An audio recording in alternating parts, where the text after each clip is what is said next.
Thank you so much. Thanks for coming in so quickly from the break, and we'll let other people come in. I'll talk loudly. So my name is Lenore Palladino. I'm an assistant professor of economics and public policy at the University of Massachusetts Amherst, and a senior fellow at the Roosevelt Institute. And I'm presenting here a working paper that's still in progress. So I'm really looking forward to your feedback, called The Need for Corporate Guardrails in Industrial Policy. And I think it pairs nicely with many of the earlier papers in this room that were about conditionalities that have been already put in place, as Chase and others talked about, and I'm talking more prospectively about what conditionalities, what corporate guardrails should be put in place as we move forward. So I'll try to be brief since we are running it on time, but welcome questions as we go. So U.S. politicians, as we know, are actively market crafting with the passage of the bipartisan infrastructure law, the Chips and Science Act, and the Inflation Reduction Act. However, my point is that these policies are necessarily layered on top of decades of shareholder primacy and corporate governance, in which corporate and financial leaders have prioritized using corporate profits to increase the wealth of shareholders, in many cases at a substantial cost to innovation and investment. So the argument of this paper is that the administration and Congress has many opportunities to use industrial policy to encourage a broader reorientation of U.S. businesses away from extractive shareholder primacy and towards innovation and productivity. The Biden administration actually has been very clear that the last 40 years of shareholder primacy did not work for the American middle class or for U.S. competitiveness. However, there are immense pressures from financial institutions that keep the corporate governance framework of shareholder primacy firmly in place, and therefore we need policy to dislodge it. My article goes from this broader claim to really looking at discrete opportunities, some of which have been enacted and some of which have not, within the major policy programs for rulemakers to include corporate guardrails to prevent public funds from flowing mainly to financial institutions, to encourage gain sharing with multiple stakeholders, and to ensure that the innovative goals embedded in industrial policy are actually met. And I argue really that public policymakers should put in place structural and very specific reforms inside industrial policy programs through their ability to contract with specific firms to encourage corporate innovation, such as limiting corporate extractive practices like stock buybacks, including worker voice in corporate decision-making, and holding public equity stakes in the private companies that our industrial policy is running through. So what I'm going to do in this talk is first try to give you a very brief overview of my broader framework, the harms of shareholder primacy, and a better way to understand the political economy of corporations, how they innovate, what are the social conditions of innovation, and then really spend the bulk of my time, which is rapidly shrinking already, on the specific interventions that I argue for. And of course, much more detail is in the paper, which is up online. So sorry that the print is so terrible here. It makes it look like a book from the 1700s. I don't know why. So what's shareholder primacy, and what do I think is a better way of understanding the political economy of corporations? So first, private corporations never stand outside the public realm. Governments are always shaping markets and the complex web of interactions between households, businesses, and the state, and it's amazing to have Joe Stiglitz sitting right there as I talk about this, so thank you for your intellectual leadership on this topic that I've learned so much from. A corporation cannot exist as a business with its privileges of limited liability and perpetual existence without a stamp of approval from the Secretary of State on its corporate charter. So that's that theoretical idea of the government enabling markets right there in how businesses become corporations. In the US, state and federal law has defined the purpose of the corporation as distributing profits to shareholders. But this is a legal framework that can be changed, and so this is my argument. The theory claims that shareholders, those who buy corporate stock and either hold or trade it, are the most critical stakeholders for the corporation, and therefore are the only group that should vote on the most important corporate decisions and for whose benefit corporate profits should be distributed. This theory, and here I'm talking about shareholder primacy, is focused on allocating corporate profits to shareholders and does not contain a theory of innovation and production, which really matters, especially when we're talking about industrial policy. We're talking about trying to run a major program of economic transformation on a very quick timeline. right? This framework ignores the fact that corporate productivity flows mostly from the contributions of the workforce, corporate leadership, and the investments of the state, as well as demand-side actors. And we have to grapple with the reality that in public markets, or markets for publicly traded shares, shareholders largely trade on the secondary markets, which means that the purchase of a share of equity from a share seller does not result in any actual funds going to the corporation itself, unless the corporation is the share seller. Largely, the proceeds stay in the hands of the seller of the share. So far from being an anodyne academic theory, this shareholder primacy framework shapes how trillions of dollars of corporate profits flow from corporations to financial institutions and the small group of white wealthy households who own most corporate equity, which the Federal, I'll skip over that, but the Federal Reserve distributional financial accounts documents that for us quite well. So for me, my work is grounded in the theory of how innovation actually happens inside corporations. What are the conditions for innovative enterprises, which comes from a long line of economists working in the institutional tradition. Corporations are innovative because of the collective and cumulative learning that happens over time, and because of public and collective investments made in their capabilities. Theories of the corporation as innovative enterprises makes innovation possible. The ability for corporate leaders and workers to engage in collective and cumulative learning requires strong organization, a clear sense of strategy, and financial commitment to take necessary risks. And this financial commitment piece is a lot of what industrial policymaking actually becomes about in the US when our industrial policy is largely running through large private corporations. Economic theories of innovation of the firm ground investment decision-making not on comparisons of marginal prices and marginal revenue, but on the long-term goals that corporations have for survival and dominance of their product markets. In contrast, we can see there's a broad literature, and I've written a lot of different ways about the flaws in the theory of shareholder primacy and its harms in terms of real-world activity. And I'll be very, very brief about this so I can get to the the main portion of the talk. But corporations with publicly traded equity face tremendous pressures to maximize shareholder value. We read about this all the time in the business press, from the financial institutions that are the asset owners and managers of pooled funds, as well as from so-called activist shareholders who seek short-term profits. One specific example, something that I've worked a lot on because I find them fascinating, is the fact that corporations have spent over $6.3 trillion, with a T, not B, trillion dollars, on open market share repurchases in the decade from 2010 to 2019, and about $1 trillion each in 2022 and perhaps in 2023. To make these purchases, companies use the earnings that they might have otherwise retained to invest in innovation, expand in production, or even retain and reinvest in their workforce. This practice straightforwardly benefits executives and shareholders, those who actively sell and trade their own shares. And it's an example of a corporate financial practice that is virtually unregulated in the United States, out of line with all other advanced financial markets. So I've done a lot of policy work around it. But it's just pulling back, it's one specific practice that is emblematic, I think, of a larger challenge we have, which is that the theory of shareholder primacy really misunderstands what makes corporations actually productive and beneficial in the broader society. Many studies at the aggregate sectoral and firm level have demonstrated clear relationships between rising shareholder payments, primarily in the US stock buybacks, and stagnant and innovative investment. This is a real challenge and part of why I think we ended up with this dramatic need for public investment in the form of industrial policy. And this really brings me to the purpose of the paper. It's critical for policymakers engaged in industrial policy to reduce the incentives that currently exist for corporate leaders to prioritize financial metrics over sustainable investment and prosperity, especially when their own compensation is directly linked to such metrics. So in other words, this is not a bad apple problem. This is not something that can be solved through changing simply the culture in the boardroom. This is really something in need of structural rewriting the rules, as Douglas Stiglitz writes about.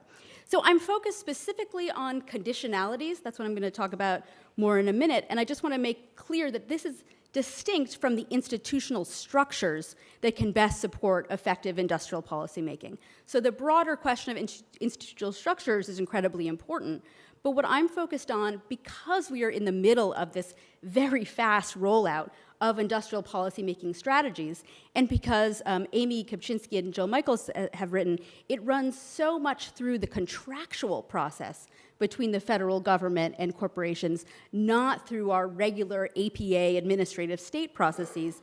It's especially important that we focus on the types of conditionalities that can be put in place in those contractual provisions by the government. Okay, so let me go on to the specific areas. Let me first give you a little bit of an overview, and then I'll go through some concrete examples. So such guardrails have, we can look at a wide range of guardrails. I'm going to start with the types of guardrails that can actually limit corporate extractive practices around shareholder payments and excessive executive compensation, and this is where I'd argue we've seen the Biden administration make real gains. I'll then maybe skip over or very briefly mention all of the labor conditionalities. I think that's where an incredible broad work I've done. I'm not adding much there, but just summarizing, I think, the necessity for labor conditions. And then I'll talk a little bit about other types of conditionalities or guardrails we could put in place that would structurally move corporations away from shareholder primacy orientations, such as proposals for governments to take public equity stakes over the long term when they're engaged in industrial policy with private corporations, which of course they've done to a very large extent in moments of crisis, but to think about this in a more proactive way. And I'll look at specific guardrails that could be put in place under the Defense Production Act, which has a particular framework that enables more robust conditionalities because it enables the federal government essentially to override existing law. Again, I won't go in detail through all of the proposals that are in the paper, and in fact, the paper builds on other work that looks at each of these areas of conditionalities in detail, some of which I'm still writing and some of which are out there already, but would love to share them with anyone interested.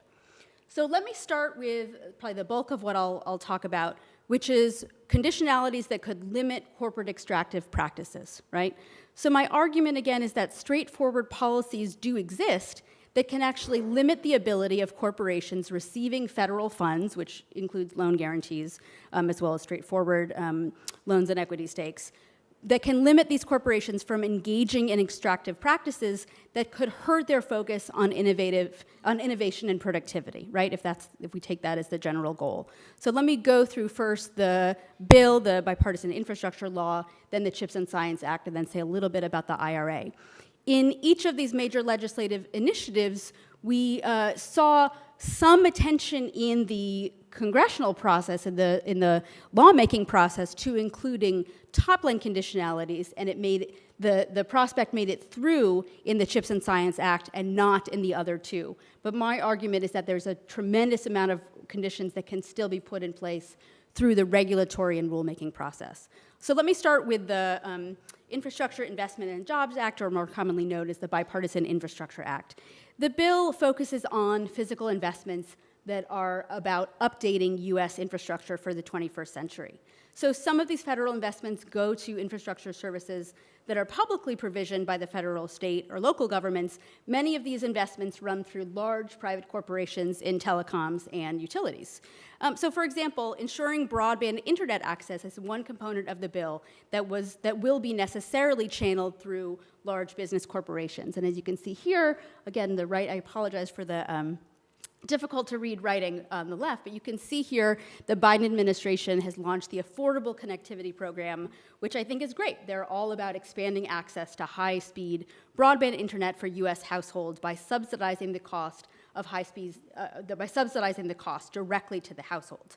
The benefit of offsetting the cost to consumers means that while the program can meet the critical goal of affordable internet access on the household side, it's also vulnerable to the shareholder primacy orientation of the large internet service providers, companies that the program necessarily runs through. So just a little bit about the ISP industry. It's profitable and growing, right? It takes in $132 billion in revenue in last year and $113.2 billion in profits, and is dominated by 5 large corporations that dominate across the country differently depending on geography, and it accounted for 70% of industry revenue: AT&T, Comcast, Charter, Verizon, and Lumen. Probably all of us have one of these in our lives, right? Despite the growing recognition that high-speed internet access is an essential public utility for U.S. households, the large ISP companies have acted to maximize their own shareholder wealth in line with the broader corporate governance framework of shareholder primacy. And I'll just give you one example. Comcast spent $36.25 billion on stock buybacks in the last decade and authorized an additional $10 billion for 2022 alone. So again, the argument here is that these dominant ISPs will continue to gain market share, continue to engage in shareholder primacy unless there are clear restrictions put in place through the mechanism of the bill. The bill also made a $65 billion investment in the U.S. power grid, right? Incredibly important for our broad renewable energy transition.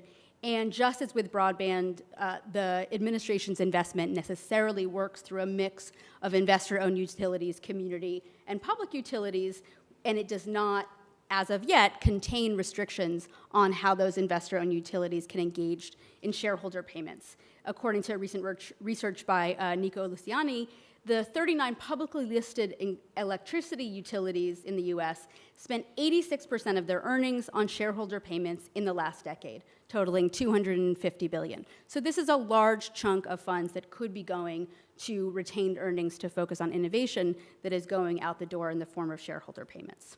Okay.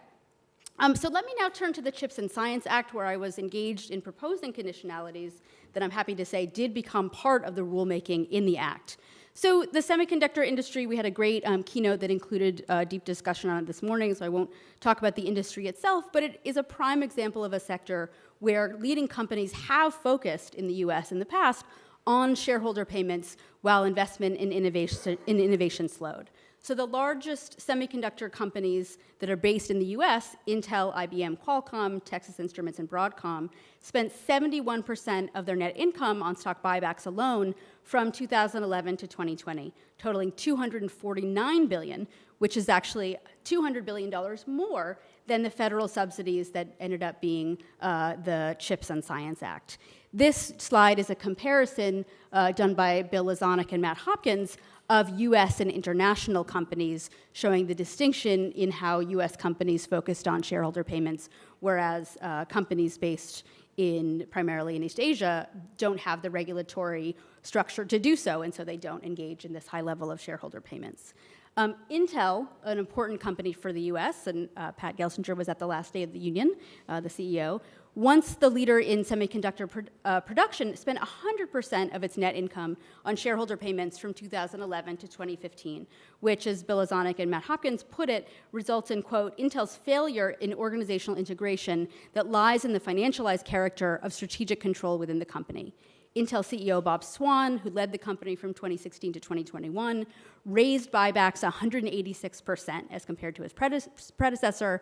But then, as a really interesting, I thought, sign of reorientation in the company in the larger business community, Intel's incoming CEO in 2021, engineer Pat Gelsinger, declared upon taking over the company, his first public statement was actually that the company would not be as nearly as focused on stock buybacks going forward. So what happened in the CHIPS and Science Act? So what I thought has been really interesting is that the Biden administration was really clear in the passage of the act that it would put clear conditions in the statute that funds from the CHIPS and Science Act could not be used for stock buybacks. That statement is in the statute itself. But money is fungible, right? Companies were permitted on the statute to use any other available funds for stock buybacks.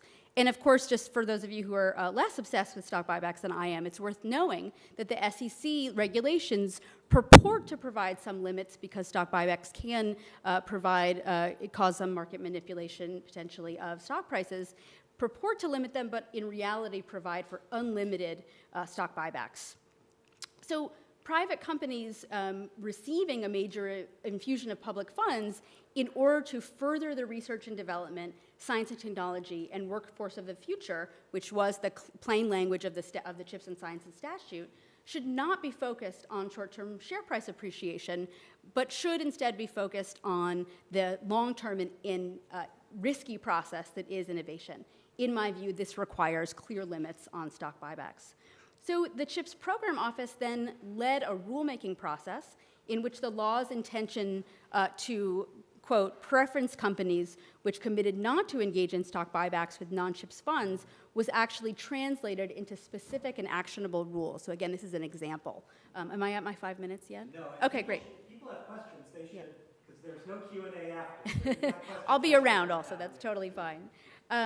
So the law passed, and then the process moved to the rulemaking side of the equation. And the Commerce Department put out first a notice and comment asking some clear questions about how they should actually meet the letter of the law through actionable and specific rules, right? So they asked a set of questions in October 2022 in their request for information about what should be the specific terms of commitments by CHIPS grantees to not engage in stock buybacks. I argue that the Department of Commerce should grant preference to companies that restrict buybacks for a 10-year period because innovation is a long-term and risky process with no certainty of outcome, and also because the CHIPS Act, plain language of the statute, directly included a 10-year restriction on investments in China to meet reshoring goals for the industry, right? That was the purpose of the act. The purpose of the act was to establish a strong semiconductor industry in the United States. So in other words, if we're going to have a 10-year limit for companies on investments in China, let's have a 10-year limit on stock buybacks as well. This is, again, because there's such an immense amount of pressure coming from the financial industry to constantly increase share prices. You need very, very clear limits put in place outside the boardroom, outside the company, for leaders to be able to take this work forward. The final rules from the Commerce Act, so this is the set of questions that were in the initial notice and comment that I was mentioning, and many people, including myself, wrote comment letters trying to answer these questions. I think it's very interesting that it's all phrased in terms of taxpayer protection. So finally, the rules for the Notice of Funding Opportunity rules for companies to apply to participate in the CHIPS and Act programs through the Department of Commerce came out in February of 2023, and they did contain some clear restrictions, which I think is very important for us to know. We're not just talking about something theoretical here. They did directly state that they would preference companies that expressed intention to restrict stock buybacks for 5 years, not 10. So you can see this is where the politics comes in. But I still think that's significant, and I'm going to count it as a win. I also think what was really interesting, and if you remember, the CHIPS Act rules also contained a lot of language around childcare, that it would preference companies that gave childcare to their employees, and that's not up here. That was really what claimed, I think, the news cycle. But what I think is actually more significant, for reasons I can explain later, is this claim that was in there about the requirement for upside sharing. So in other words, what can be built into contracts with specific companies by virtue of this being in the rulemaking is requiring companies to contribute back to the fund if they accrue excess rents through their production process as a result of investment by the federal government in their production process. I think this is going to be a fantastic area for future research. As an economist and lawyer, I cannot wait to get my hands on those contracts. But I think most importantly for now, it put a clear stake in the ground that we need to understand these programs as in the public benefit.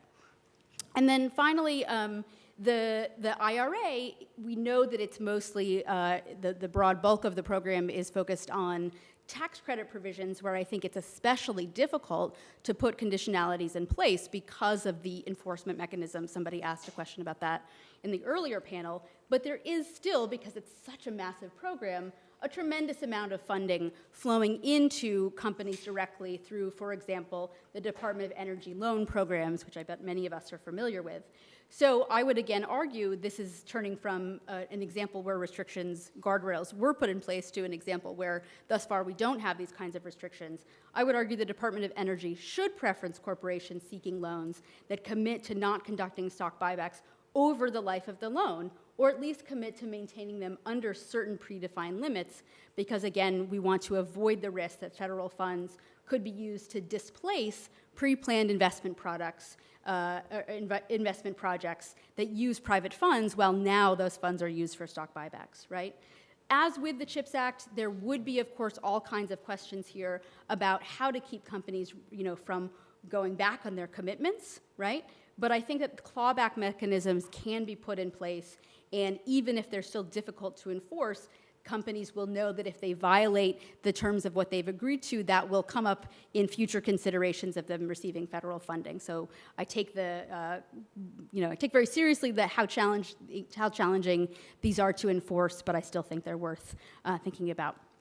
All right, so in just a couple minutes, let me close on labor requirements. So this, I think, has been gotten 5 more minutes, yeah. I'm a sociologist, probably economist. So stock buybacks are visible, right? So it's an easy thing to enforce. Excess returns have to do with the fungibility of accounting. I mean, you make profits where you make profits land. Yeah. Right. One of the arguments, of course, for stock buybacks, which is like, if you don't have any ideas, Yeah. what exactly should be investing in, just Yeah. give it back to the market. Right? Yeah. Then why are you getting federal funds for innovation? It's visible and Yeah. enforceable. Yep. Which is one of the big advantages to it as a thing. The other one, are there any mechanisms other than that we trust you? So I think this one is very much a work in progress inside the Department of Commerce. I don't have access that I can talk about publicly to sort of how they're thinking about it inside the Department of Commerce, but I think it's something that we have examples of around the world, particularly in Europe, that we can draw from and learn from in the US, but going to be very interesting to watch is my best answer for that question. That's just like really the question that I was asking myself, which is, are there any track records of these types of guardrails in other settings? Yep. So I can maybe point you to some sections of the paper and some other reading and some references that focus on examples in the European case in particular, where we've seen, I think, important restrictions that have borne fruit. In the US, we haven't tried this very much before, so we'll have to wait a little while to see how it works out. Let me finish and then we can talk maybe a little bit after. So I just wanted to point to this quote from President Biden that I think was really important. So I'm moving now to talk about the labor guardrails, which I think have been given much more coverage. But the Biden administration really made this a clear centerpiece for their agenda. And I would argue that, of course, we need all the guardrails around protection of the right to freedom of association and other mechanisms that encourage labor rights. But I also think we need to consider worker gain sharing and employee ownership. And again, it's interesting, the specifics are in the paper, but the CHIPS and Science Act had some specific conditionalities preferencing worker-owned enterprises that I think are interesting to talk about. Finally, I'm working on a paper right now about the idea of public equity stakes as a way to also reshape the industrial policy engagement with private corporations. These, again, have been commonly used in the form of golden shares in Europe in the process of privatization in the UK and elsewhere, and I think do provide an interesting mechanism for us to think about how do we, on a perpetual basis, engage the US government and the public interest in corporate governance processes when we've made a significant federal investment in a company. Of course, we have a track record of public equity stakes being taken in times of crisis. The auto industry, GM, the federal government spent $50 billion on a 61% equity stake in GM in 2009, right, as well as in many of the financial institutions. So we are not unfamiliar with this as a policy mechanism, but we have not thought about it proactively, and I think we absolutely should. Okay, so let me just wrap up here really briefly. Let me just repeat the overall claim and then see if there's a minute for any final questions. For industrial policy to meet its goals in the 2020s, all public financial commitments should include substantive guardrails that corporations must adhere to. Otherwise, such public funding sits in uneasy tension with the incentives for shareholder primacy. In other words, companies can't be expected to simply change their ways on their own, right? We need policy to do so. The most straightforward approach to implementing clear guardrails is to include them as specifically as possible in legislative text, as was, by the way, done in the CARES Act provisions, going back to the CARES Act, in which companies could not engage in shareholder payments and excessive executive compensation while receiving public support. However, legislation is generally written in broad enabling language that then delegates authority to relevant government agencies to carry out the purpose of the statute. So we need to look to the administrative state and particularly its contractual role in making arrangements with companies to actually set the terms and conditions of any particular financing arrangements.